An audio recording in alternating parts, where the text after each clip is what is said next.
Hey, my name is PolishLynx and welcome to some more pairs. We've done the introduction in the very first video, so if you haven't seen that, feel free to check it out. In second and third we've covered a James story.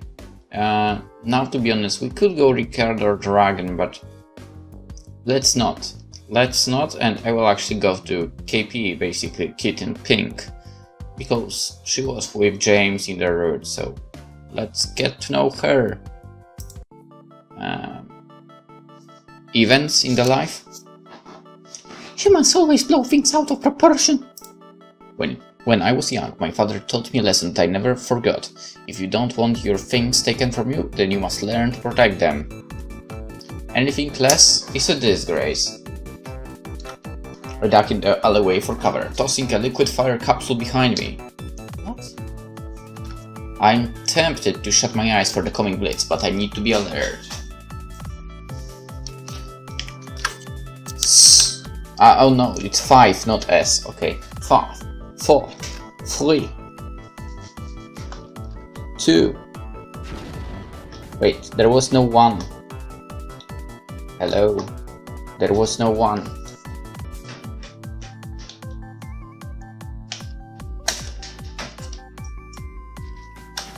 Now, it's kind of dangerous to throw a grenade that detonates after 4 seconds when you count from 5.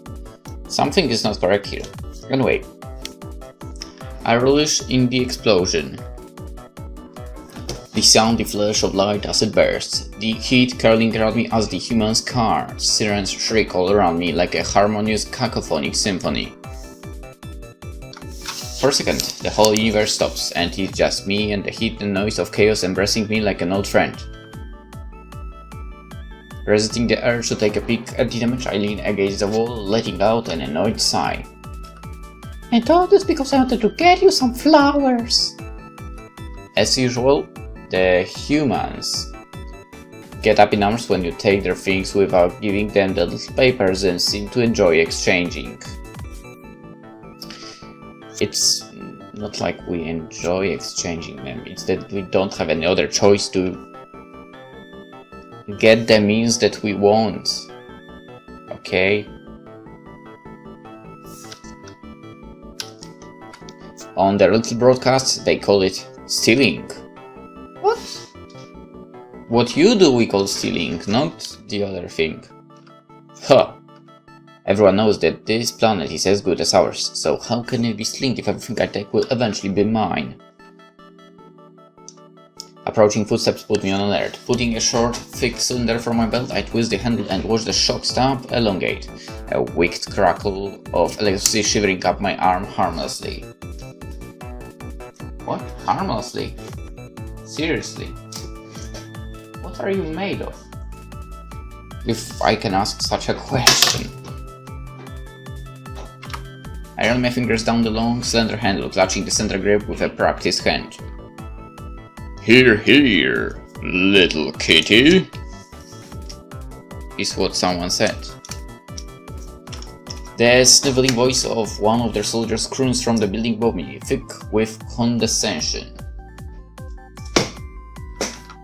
Oh, so someone wants to play. Activate the recorder on my robotic assistant, daring him to speak again. Don't hide! I've just got a little present for you. Gotcha! His identity quickly pops up on the golden band on my wrist. ID tag, Mercury, status natural. Warning, poisonous in nature, known for kiss of death. So you like to play with poisons, do you? I've got an antidote that I don't think you will like. I reach out, preparing to smash the stuff in the wall and already relishing the crunch of his bones after his inevitable fall from the roof. I can't wait to watch the walls crumble when a siren wails in the distance. It's a sound I know well. You've got to be kidding me. I couldn't get the flowers, I couldn't get revenge, and they dared to run away with their tails between their legs when we've barely just begun? How dare they? Unacceptable! I wind my arm back when a calm automated voice speaks into my earpiece. Princess, your anger levels will alert the humans of your presence. It is recommended that you allay yourself immediately. This is your first warning. I'm pretty sure I've spoken this voice differently previously, but I honestly don't remember in what way I did that. Right. I'd almost forgotten. Nayas are flawless warriors, but it is true that we tend to burn hotter than humans do when we get emotional, which unfortunately makes us notoriously easy to detect. If I have a meltdown here, it would cause much more trouble than it's worth. Unfortunately. Namely, Daddy would be angry at me. Again. Think of something calming, think of something exciting.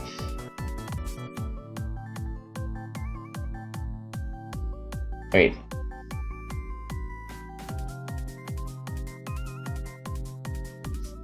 Okay, so... Wait. Okay, flawless warriors, emotional. Okay, when you get emotional, you get hot. So that's not good.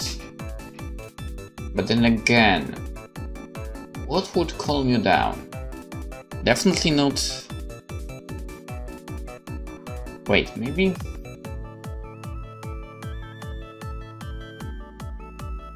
Okay, because...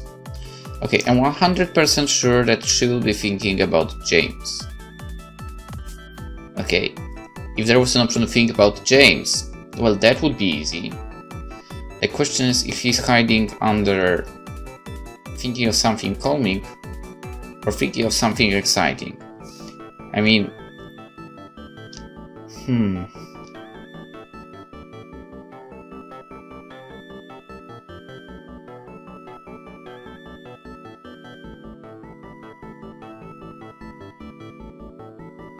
You know what? Let's go. I think James will be hiding here. Or you know what? Just in case. Boop. I shut my eyes and just like that. Boom! A very different kind of explosion that's almost as elating as the real one. James. I almost forgotten who I was trying to get flowers for in the first place. So James was hiding in that thinking, huh? A wave of depression slips around my shoulders. What? But what kind of Nyan arrives to see Robert left empty-handed? James says it's not necessary to give him things every time I come to visit, that humans don't do it that way, but I have a hard time believing that. I mean, technically, men do tend to buy stuff for women. Right? But whatever. It doesn't feel right somehow. Princess, do you still have the gifts from the Morant? Gifts? What gifts? If you recall, your father had a meeting with their diplomats 6 Earth revolutions ago. He gave you some of their tribute, so I may suggest you can give them the... Oh! My heart pounds excitedly until I remember. Are they safe for humans to consume? Affirmative, princess. Then it's perfect after all. The Morant were very reclusive, and I'm certain no human in this world has ever sampled anything like their luxuries. You're a genius! Levels rebalanced. I take a deep breath, letting out a wishful sigh as I think of the battle that could have been.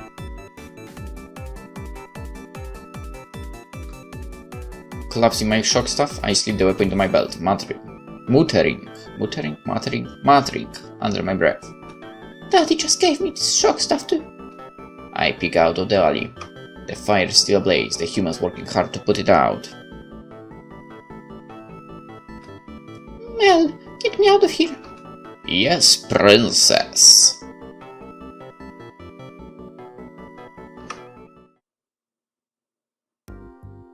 Thanks.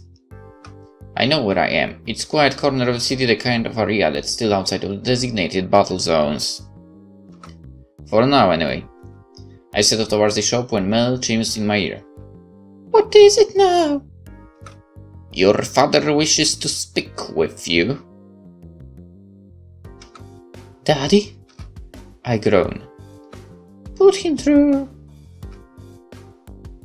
Leknoya, where are you? Leknoya, I am to my nose. I hate when he calls me by my full name. Daddy, didn't you promise to call me Kit? I have tolerated your obsession with the human naturals long enough. You do not need an irate outsiders to engage in war with them. But... No objections. Just because I tolerate the ridiculous name the humans have given me does not mean I will allow it to infect you too. Now where are you? Here and there. I tried not to let the pout creep into my voice too much. In queue. Very well. I need to speak with you about an important matter. I expect you back on board before the Sun Revolution concludes this day. Sun Revolution? What the hell is this about? Yes, Daddy. Goodbye, Noi Noi. Be safe. Noi Noi, what? The nickname makes me smile, but his advice makes me worry. Be safe. What a strange thing to say. I shrug my shoulders, dropping my arm. No need to hear Mel chiming away when I've got James' voice to look forward to. I set off towards the shop.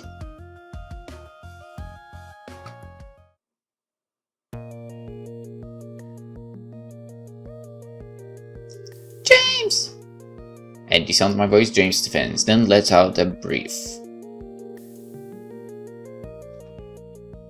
Kitten? I feel a prick in my chest, but I try not to dwell on it too much. After all, it's not like I could expect that much from a human. Our people are at war, after all. Checking his watch, James goes to the door and locks it, then draws the blinds closed. Look at you, on time for once. I just wasn't held up this time, is all. He lifts an eyebrow, then clicks on the screen mounted on the wall. A news report greets us. 4 people have been injured in what appears to be done from an unknown alien. I switch it off. Okay, fine. I wasn't held up that badly, but they didn't even get a clear shot of me. I think it will be alright. You flipped a flower truck.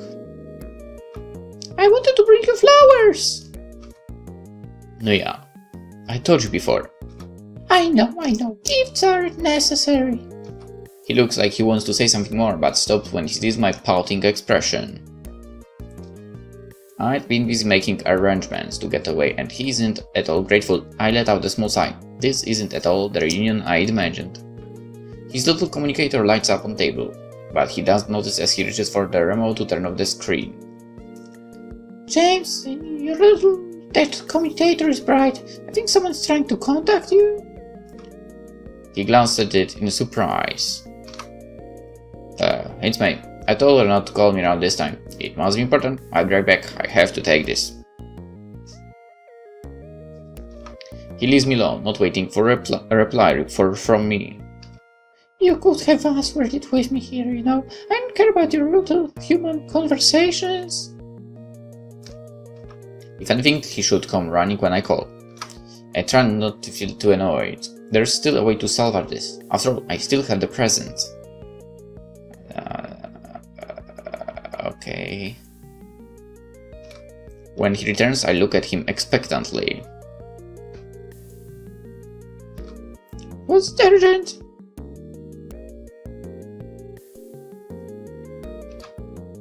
Not even slightly. I feel a prick in my chest. He took so long, but it wasn't even. I shake the thoughts away. Come here. Sit down.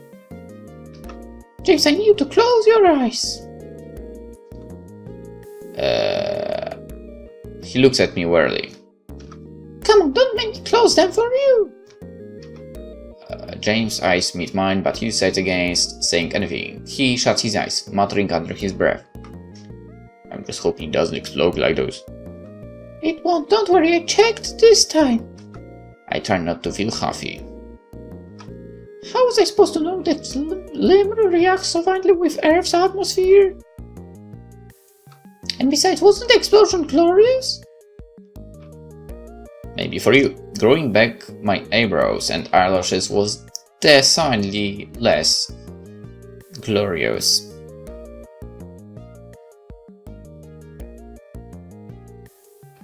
I told you I still found you becoming. Huh, interesting.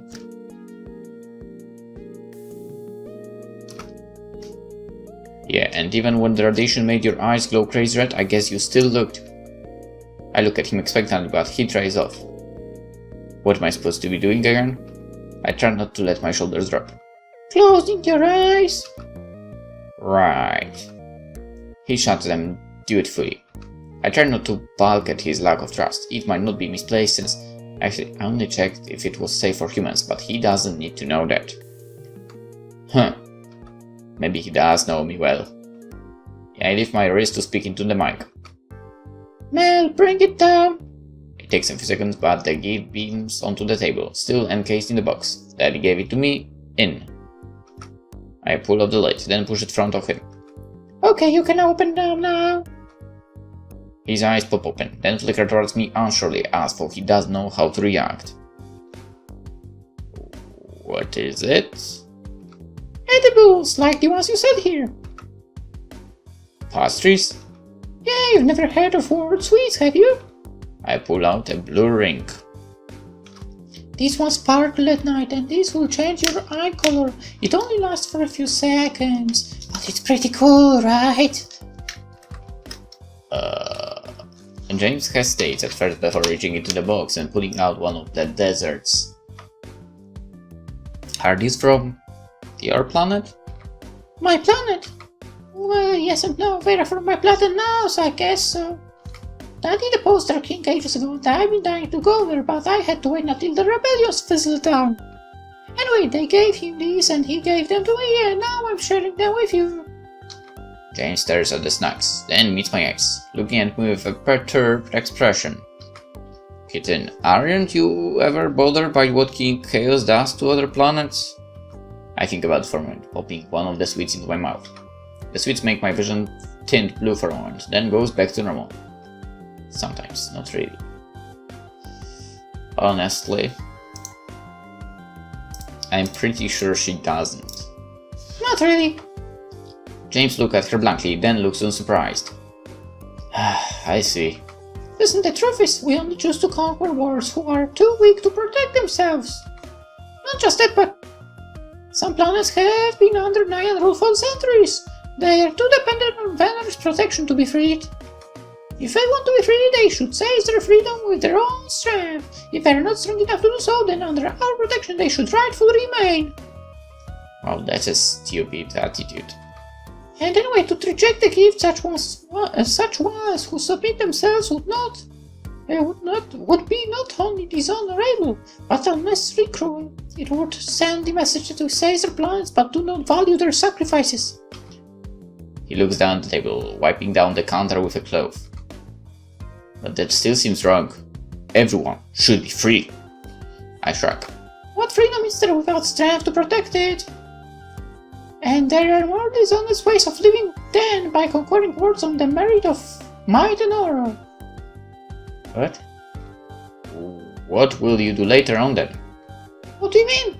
I mean, you're a neutral like me, right? You don't have any powers, so what will you do when you become, I don't know. He curves his fingers in quotation marks.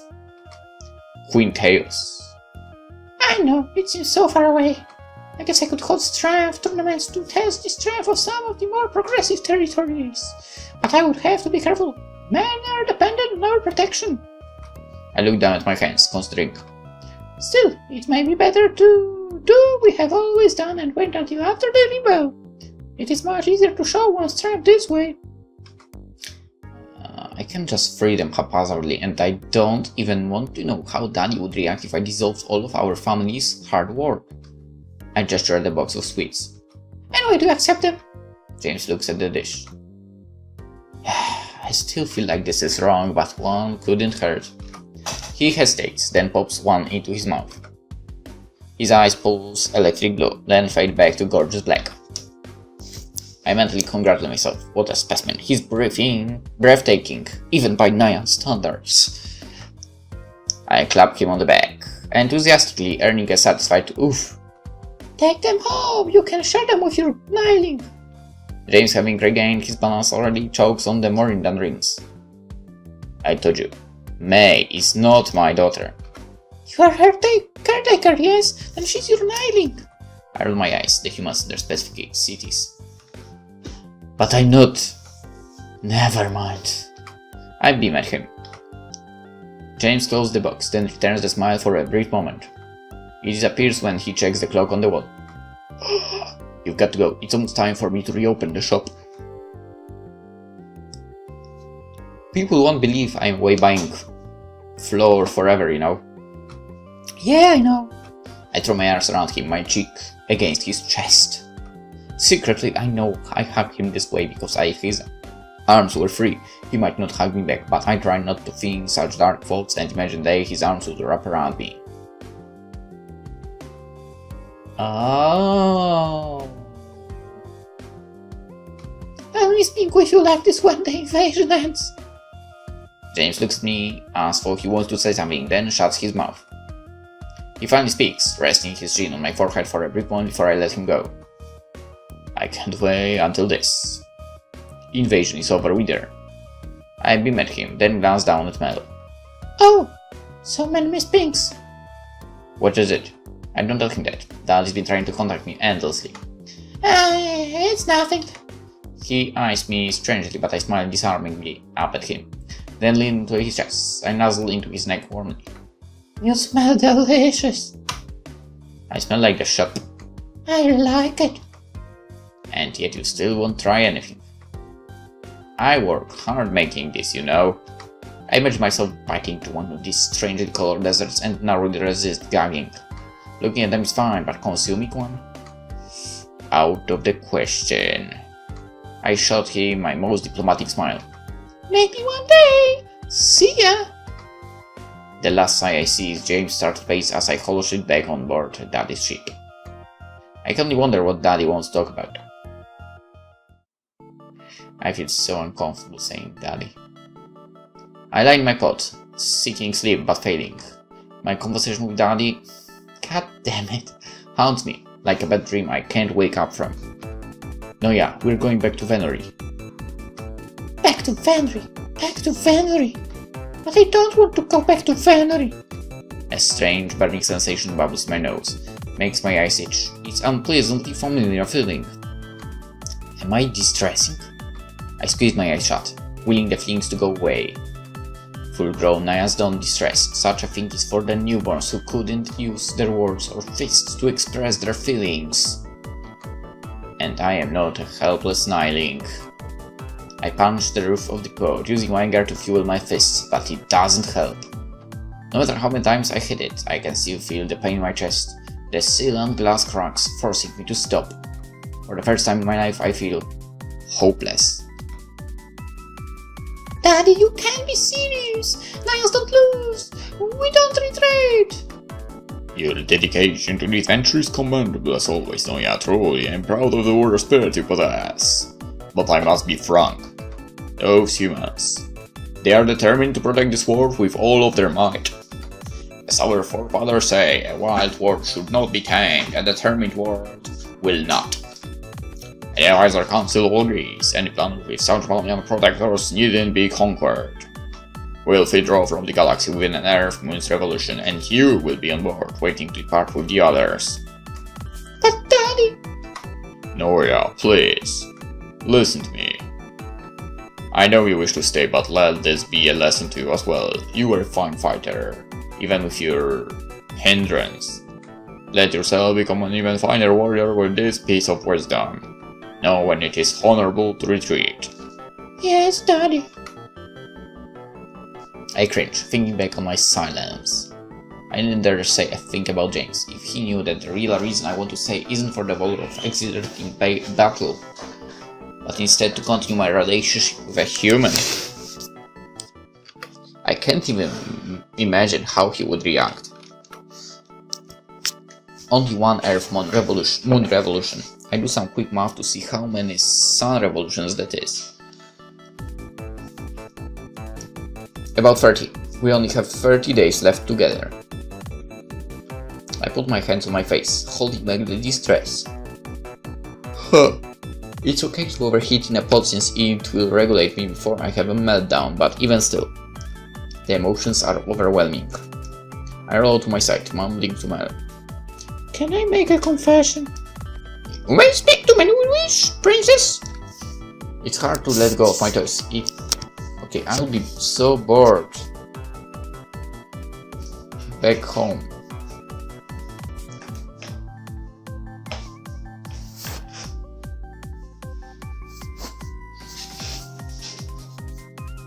Alright, so let me tell you this. I've actually been given an advice. In order to beat, to get Kitten's, good end, I have to act like, like a princess. Like like that super typical princess, who can I compare it to?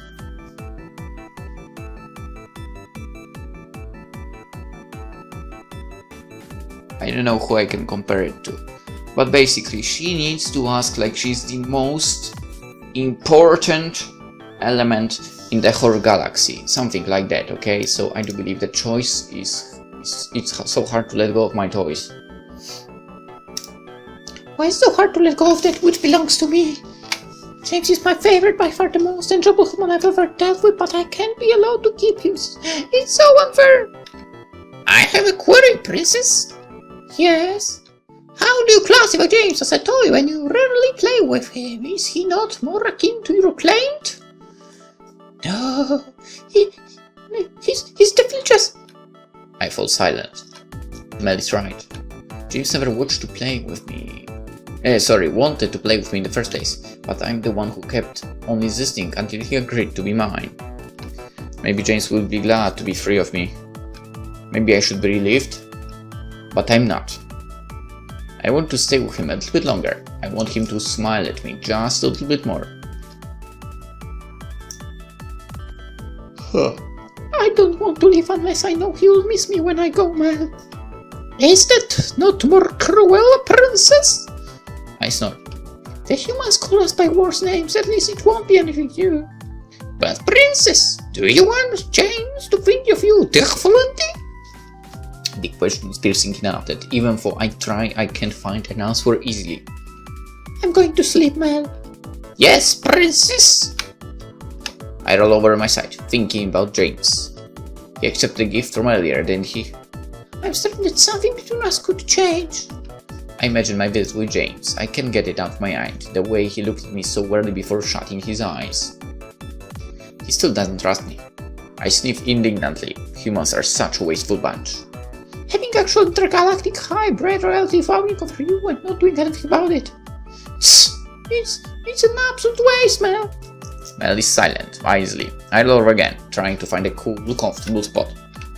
One thing still bothers me about today, more than anything else. Why didn't he come back if the phone call wasn't important? He knew I was waiting for me, and yet... I tell you why, because people with at least a little bit of decency don't pick up phones while being in front of someone. We move to a separate room where there's no one else, okay? That's how it's done. Anyway, I would start distressing, and that would only convince Daddy that I need to leave even before he did. Next time I will make you regret treating me like this. Mel, do you think I should let him go? I'm sure I hear a robotic reply as I drift off to sleep, but I don't hear it. Floating away to dreams of fire and smoke and the taste of terror. And vaguely, on the edge of my mind, dreams of James. Embracing me back. It's early morning. I'm sitting in one of the human parks, contemplating my options. I need some kind of plan, if I really want to move forward with James. And the ship has been too noisy ever since the force started the breakdown for departure. A loud voice interrupts my meditation. Go back to Mars! I took up a defender. Even an imbecile knows that Mars is much too cold to be enjoyable for any Nyan. It's a small, harmless little creature sneering at me in an attempt to produce some kind of reaction. Unfortunately, I want to use as much of my thinking towards what I'll do with the issues at hand. Can't you see I'm occupied? I don't have time to play with you right now, leave me. The creature spams some kind of liquid at me. I watch unmovingly as the globe lands right beside my shoe. I don't understand the purpose of attacking with such a weak, wet expulsion. Hooray my side, it's not even acidic. That's what I think of you, lad. I don't care what side you're on. Take your space garbage out of here and leave us neutrals alone. I bet it's some old hack. Speaking of old hacks, today I was walking with my dog, and well, basically for our building, the trash area is renewed, and basically, well, it will be like closed for only the locators to use. So and there was stuff on the ground, you know, and for some reason she looked at me and said something that Polish people are trash, look at what they've done here. And I'm like, yeah, Polish people are trash. Took you long enough to realize that? Yeah, unfortunately, yes. I mean, not all of them, but so many of them. And yeah. And I don't really understand how in the world are you not capable of throwing any kind of rubbish into a freaking huge garbage can. It's humongous. It's like okay, how wide it might be. I think it's like 2 meters on 3 meters and about 1.5 meters in height. I don't understand how can you miss it. But, okay. Anyway, let's continue. You freaks can take him all with you too. Naturals, artificial, as you call that. Her gibberish is only vaguely distracting. I consider disintegrating her then and there so I can get some peace, but unfortunately I left my atom rifle at home. Pity. I stand instead. Taking comfort in a way, I tower over her little frame. I command you to leave this place. If you refuse to comply, I will be sure to peel your skin from your bones, layer by layer, limb by limb, and atom by atom, until there is nothing left of you to waste my time. Murder me? That's your alternative? I knew it! You're all a bunch of murderers anyway! Regardless of what I choose to do with you, when I'm finished, you will not disturb me any longer. Punish her for her defiance. Reward her for bravery. She eyes me with a hostile stare, surprising me. Most humans would have run, but this one seems different. I don't have my rifle, but this is just impunity. If I remember correctly, she did something like that.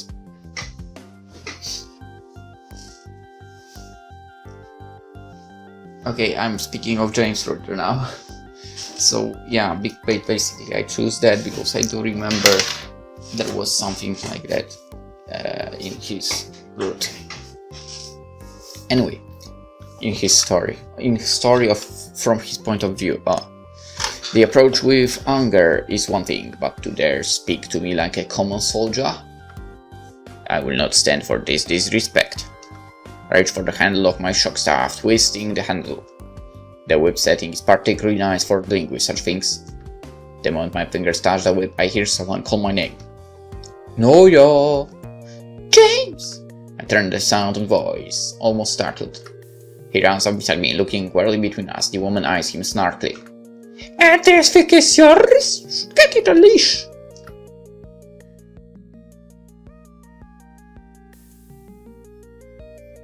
You know what? What she just said is actually my usual text when I see people that walk with their dog and the dog is not on a leash. Seriously annoying. I mean, dude, I don't want your dog to approach my dog. Take it on a leash. And they are like, but he just wants to play, have fun. Well, no. Listen here. No, it's really annoying. Like, really. And you know, my dog is like not big at all, so like he's almost like at the ground level, right? Like a little bit over the ground level, and then the dog appears that is like, I don't know, super tall. The most annoying thing is when the dog is like, if the dog were to stand on 2 paws and the dog is taller than me, that's nope, avoid.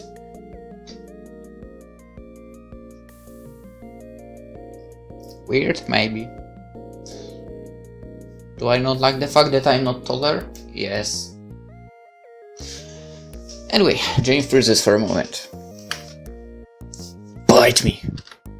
That's not an answer. I asked you if that thing is yours. He looks at her now slowly and speaks with a calm, measured voice. I don't have the time, patience, or cranes to explain to you, so forgive for asking that question if you'll forgive me for not answering. I don't really understand what he means. He speaks of forgiveness. I open my mouth to protest, but James surprised me by touching me suddenly. He slips his arm around my waist, carefully directing me closer while looking me in the eyes. Ready to go? It takes me off guard. I was aware that we're supposed to meet, but... Is that a yes? I suppose. He leads me away to another part of the park, leaving the woman and her cold stare far behind us. Further away from the disturbance, I look at James, shooting him a curious glance. What are you doing here? What are you doing here? You're out in the open. Isn't that, you know, dangerous? What if someone recognizes you? I wave a dismissive hand. Usually I get a visitors, but most people ignore me. To them all I just look the same. James looks disturbed, so I try to comfort him. Don't worry, I'm confident that I could take on any human. I admit I have a limit of probably 5 or 6 humans at one time, but she was only one. And an old hawk. I didn't feel like fighting her, but she was so insistent that she almost got vaporized for her trouble. He looks at me wryly, snorting a laugh. I know you're not joking, which I feel like should worry me, but honestly I have a feeling that I would have had dared to vaporize her too. Too bad you didn't get a chance. What stopped you? Noya. You actually... He looks at me with a strange expression on his face, then shifts a little closer to me on the bench. Me, huh? His arm presses against mine. Strange, perhaps he does not notice how close he is. You shout my name so nice and I look at her, claimed that's strange. Claimed? Well, what do you call it, this type of bonding? Dating. He's going out with someone you're romantically interested in. I'm your boyfriend and you're my... girlfriend. Boyfriend? And girlfriend? Would these terms not be confused with male or female platonic companion? Well, there is term like partner and significant other, but I don't think it's all that confusing. We don't usually use the title friend romantically anyway. Anyone can be a friend. Interesting. Bizarre. I have one more question. Why do you tell that human to bite you? What sense is to request pain? Is it not better to bite her instead? James looks at me wide-eyed, then bursts out laughing. Sometimes, really. Looking into my eyes, he dries off, then clears his throat. I have to go back to work. Sorry, but I almost forgot to ask again. Do you have anything like this? He holds out the little rectangle I often see him his. What?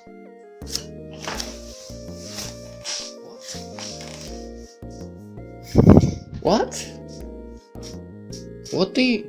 I don't understand that sentence. Okay, he holds out a little rectangle. His communicator. Huh? A communicator? Something that can pick up human communicator signals? Either. Of course. Good, there's this thing called a phone number, and it's a way to contact me directly.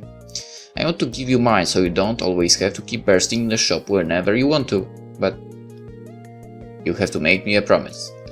Nayas don't make blind promises. First, the terms. You have to promise that for the rest of your time on Earth you won't fight anyone anymore. What? He looks at me seriously. I protest weakly, but in reality the promise is all too easy to make. My hours on this planet are numbered anyway. Fine. That was suspiciously easy, but Nayans do keep promises, don't they? We do. He hands me a piece of paper. Good. If you can figure out a way to connect us together, then do it. I have some place I want to take you, but it's at a specific time. If you call me before then, I'll definitely take you there. My eyes can scarcely believe it. This is all so bizarre, in a good way. James has never. I can't even finish the thought. I manage to find my voice as he stands, putting his hands in his apron pockets. See you around, Noya. See you. My eyes trail after him until he disappears in the direction of the bakery. Well, tell me how a phone number works. I need to know. Stud. Well, what we do know for is it's time to end the episode. For now, hope you enjoyed, and hope to see you tomorrow in the next part of Pairs. Bye bye.